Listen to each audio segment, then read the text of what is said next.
Gandang ano ng kapaligiran.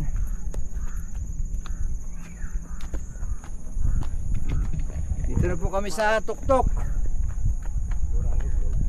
Kaya pala dito maraming nagka-campaign. Dito natutulog, nag-overnight.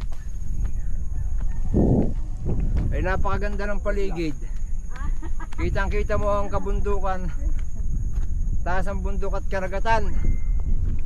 Kitang-kita mo oh. Yan ang Tingloy sa kabila.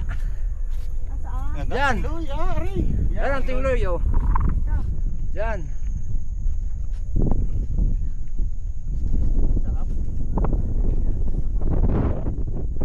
Oh, ganda.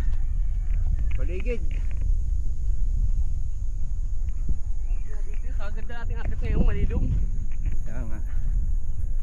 Itong mismong gulgod baboy pala, hindi yung isang yun.